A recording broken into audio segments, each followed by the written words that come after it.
Mavericks is a surfing location in Northern California.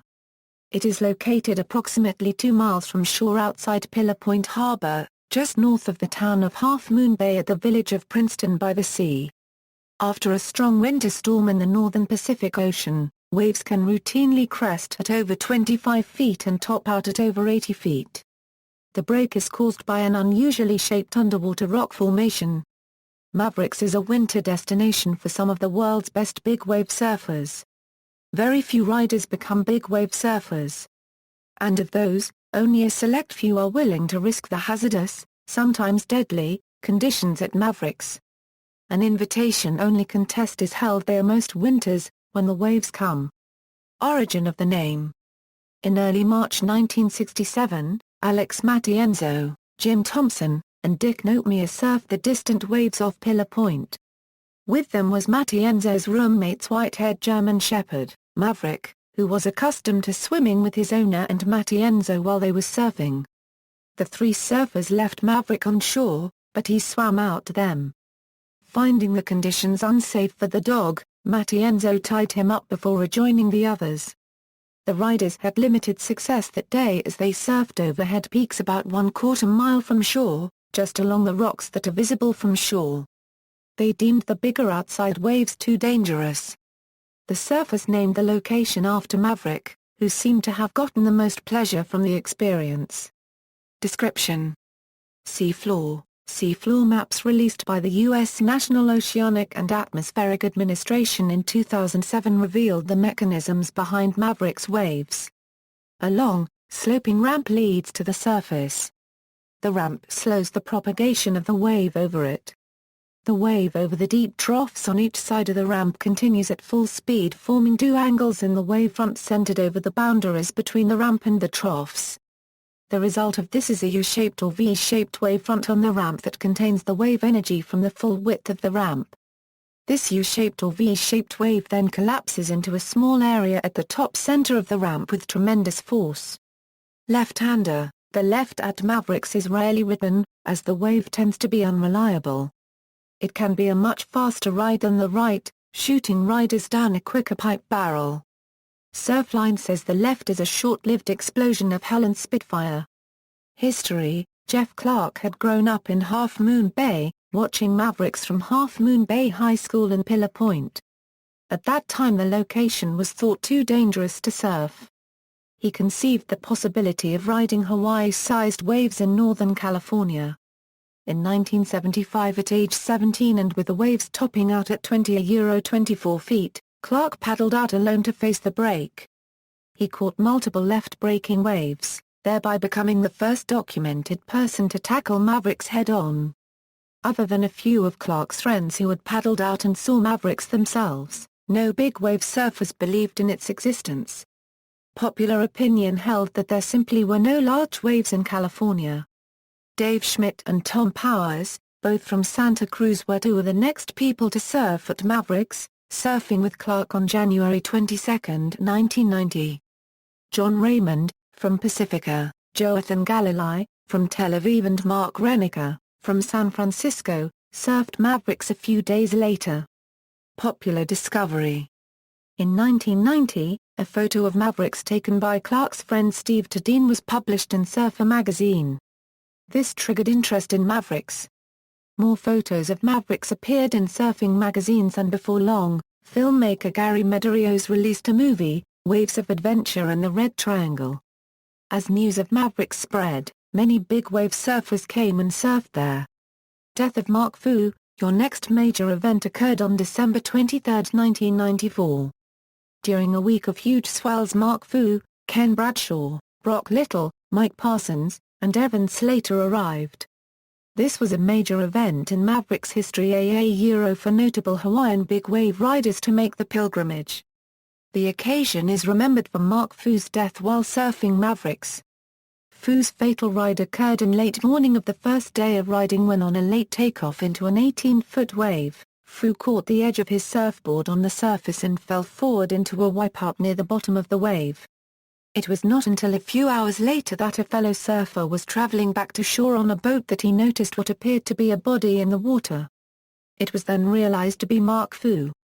There was little sign of struggle, with the only injury being a small cut on his forehead. Many believe when he came down he had knocked the wind out of himself and was then tied down by his leash due to the hazardous rocks that can be seen at Mavericks. News of Foo's death traveled quickly to the far reaches of the surfing sport around the globe. The accident gave Mavericks new notoriety and prompted the formation of the Mavericks Water Patrol by Frank Carrat and Clark. In the surfing sport, Mark Foo's death triggered a continuing discourse regarding the safe use on extreme waves of surfboard leashes. Many believe that Foo's surfboard leash may have contributed to his death. Leash proponents defend it as a useful convenience and as insurance against losing the surfboard, a form of flotation device, a means for a fallen surfer to find the surface by following the leash cord to the buoyant board. Opponents argue that a leash can cause the rider to collide with his board in a wipeout, and that the leash can also loop around the surfer's arms, legs or the neck when underwater. Quick-release Velcro leashes have since become standard surfing equipment to address some of these risks.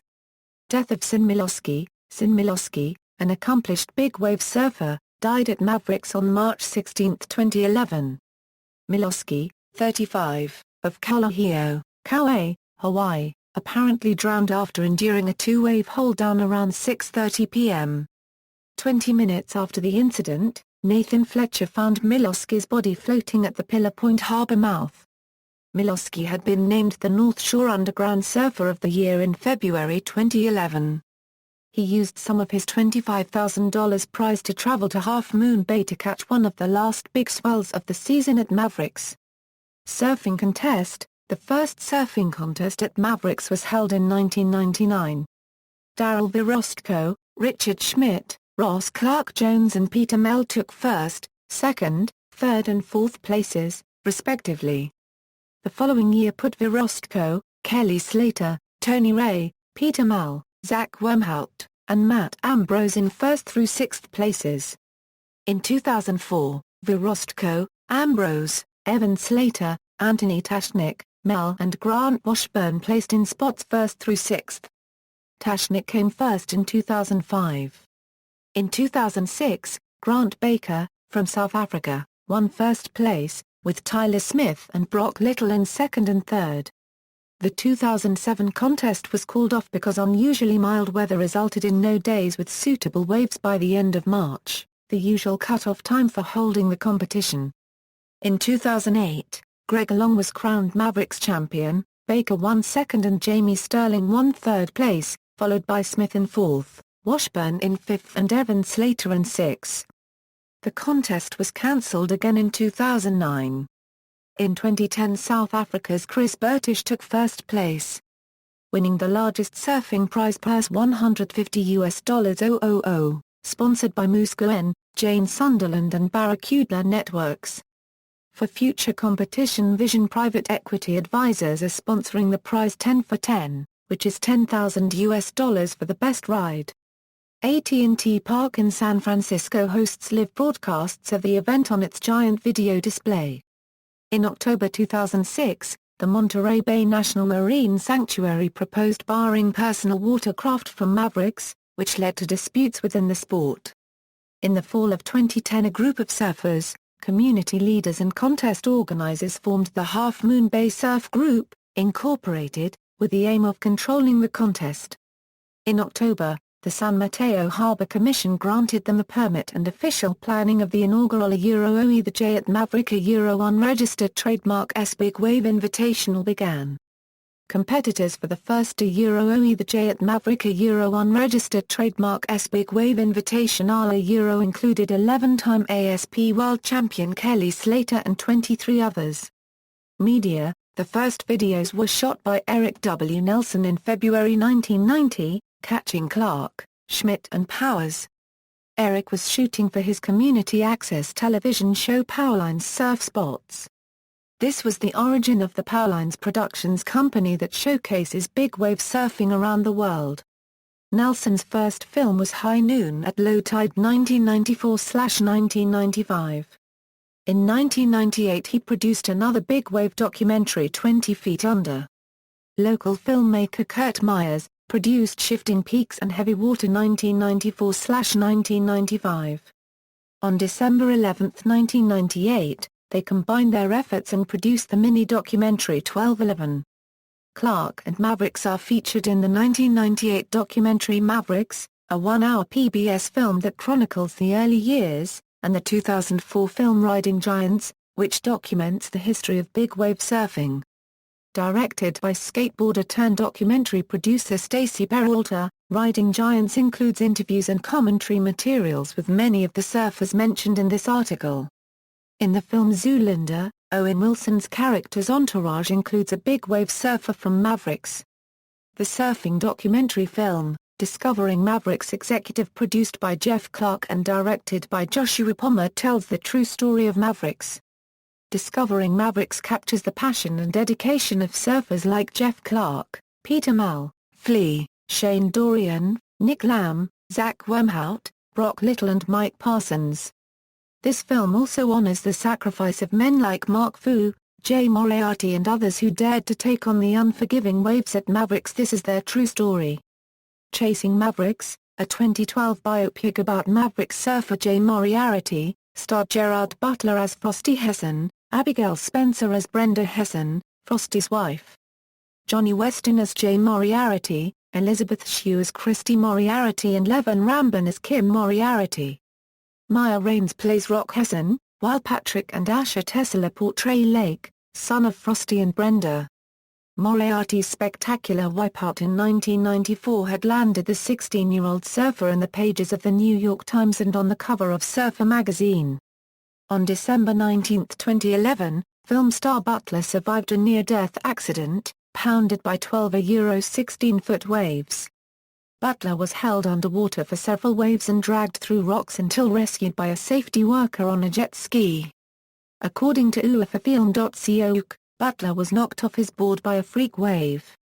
He was trapped underwater as 2 more waves went over him, and witnesses say he took the force of 4 or 5 waves to the head. He was also dragged through rocks before rescuers managed to reach him and get him to the shore.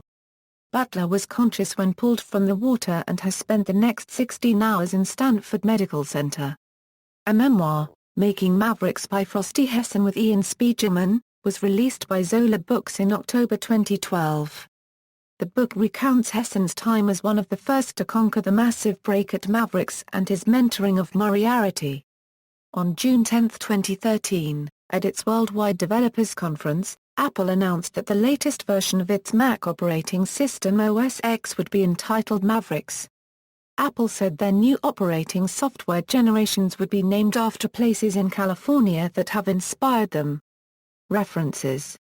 External links: Mavericks, Mavericks on Blue Sea, 25, 2009 plus 9:37 and 15 seconds. Quicksilver: The Men Who Ride Mountains contest at Mavericks, Mavericks Big Wave Surf Competition 2006. A Euro photos and article, Mavericks Big Wave Surf Competition 2005. A Euro photos and article, Mavericks Big Wave Surf Competition 2004. Photos by Steve Waterhouse, Science of Big Waves, a KQED short documentary on Mavericks. Jeff Clarke, Mavericks Surf, Gerard Butler hospitalized after surfing accident, by Jenny Kermode, iForFilm.